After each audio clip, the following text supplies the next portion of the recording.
Okay. And they took your essence from your body, so you remain you, right? And that's how you're able. But that's just my theory on how some of this abduction might work.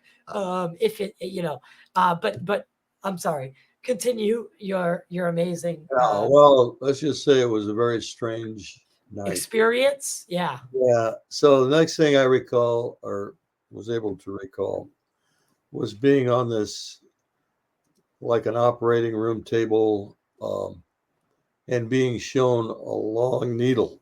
I actually recall them holding, or one of them uh, holding this long needle. By long, I mean at least over a foot long. But they were holding this with long fingers, and put it right in front of my eyes, um, and communicated to me telepathically that they were going to insert this needle into my groin area, but it wouldn't hurt. Uh, but when they started the procedure, it was extremely painful. And I've never experienced that kind of pain in my life until then. So I communicated that to them, and the pain went away almost instantly. Um, and so they continued whatever procedure they were doing. When they were finished, they sat me up on this table, escorted by two, I guess you could call them gray beings, although I don't remember exactly what they looked like. But there were two beings on either side of me, and I was floated over to a molded uh, seating that they had molded inside the craft, and sat there for a little while. I was taken to another cubicle then, uh, and the being there turned me around, poked two fingers down my spine, and and then turned me back around. I was escorted out. Again, two beings on either side along a curved hallway, uh, bright light, and I was back in my bed. Now, the next morning, neither my wife nor I recalled that incident the evening before. We didn't talk about it. We didn't say anything. Fast forward another, what, 25 years at least. Uh, we were at a conference in Ireland, and they had an experiencer up there talking about her experience. And she happened to mention uh, a blue light engulfed her in her room. And that set something off. I turned to my wife, who was sitting next to me. I said, "Do you remember a blue light in our bedroom a long time ago?" And she said, "Yes, yes, I do." And that confirmed for me that this incident was real. Uh, and that evening, actually, Mary Rodwell happened to be speaking there. I don't know if you've heard of her. She's more I astute. I I I've been trying to get her on the show for some time, but yeah, Mary. So Mary did she do your regression? She did the first regression. Oh, Then I've heard two others. I've had two other regressions by Yvonne Smith, and another one by hmm, name escapes me right now, but another individual. So, like I said, I've had four regression sessions. and in all of them, in all the sessions, when you go back to the craft, is there any correlation between what happened at Malmstrom and why you are being taken from your bed. Well, again, there's probably many things I don't recall if I had any other interactions with the beings at the time. So I can't say for sure there's a direct connection. However, uh, I've been speaking about this uh, and committed to researching my incident for over 30 years. And even though I'm technically in violation of my NDA, I've been speaking about this openly uh, all that time. And so I think I've been, let's say, chosen to talk about this and give the message to the public about the nuclear weapons dangers and risks as a result of the incident I experienced. And there have been many, many, many others, Yeah, similar incidents at nuclear weapons bases and nuclear power plants. yeah, it doesn't just for anyone listening. I want to get this I want to cap off what Robert just said. This is not just our nuclear weapons facilities. This is also our nuclear power plants and anything nuclear related. So the ETs or beings, NHI, whatever you want to call it, Robert, there's some clear correlation that we can draw and and define. Um, they have a clear uh, uh, uh, vested interest in. Do you think this planet, or is it more humanity? Well, a good question. uh, I think it's both. I think they're interested in our evolution.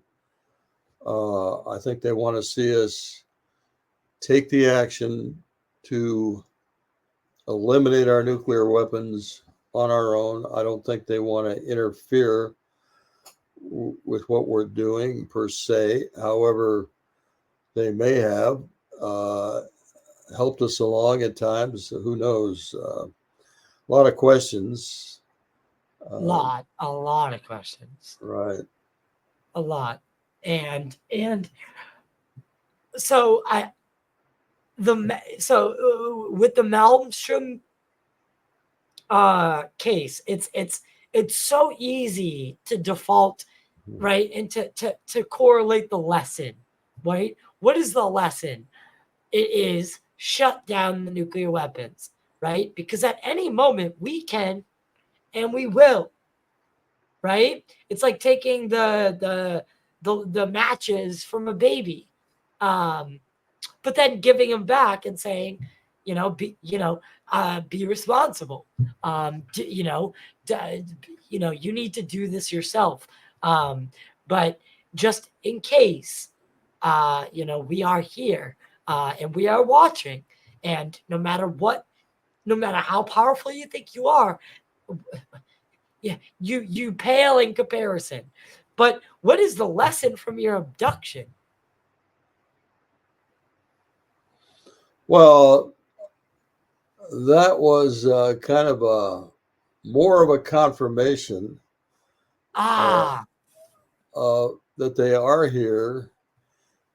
Also, the other lesson is um, they have objectives relative to us. And one of the objectives appears to be producing hybrids. For what reason is another big question. But many experiencers have talked about the fact that they are producing hybrids between themselves and humans. Uh, Another potential lesson is that they were here a long time ago and may have uh, been involved in our evolutionary process for a long, long time. Right, right. They could be the missing link, if you will.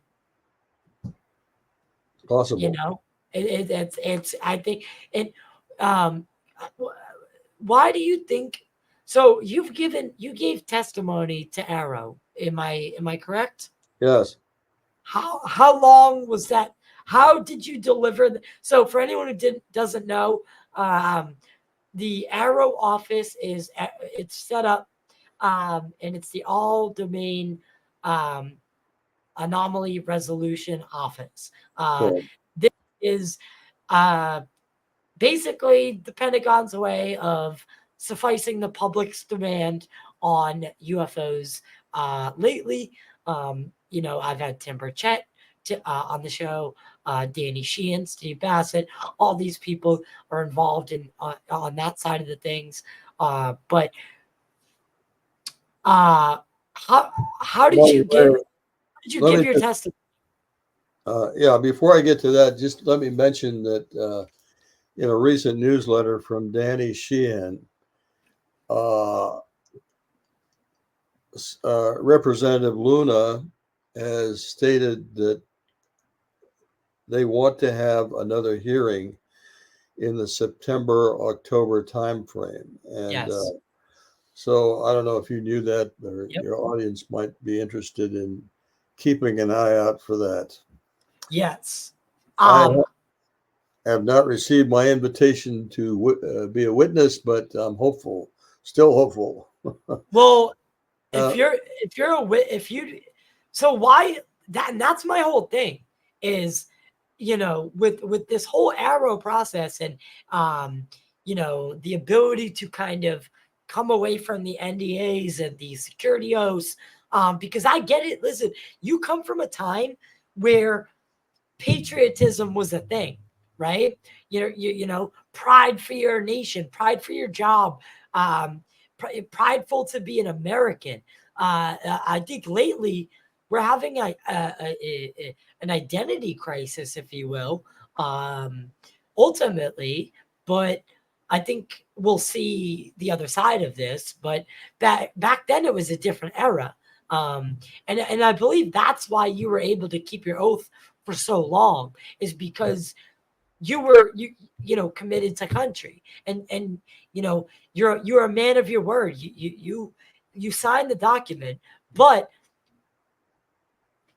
there's 27 years, I mean, and no progress made, no effort.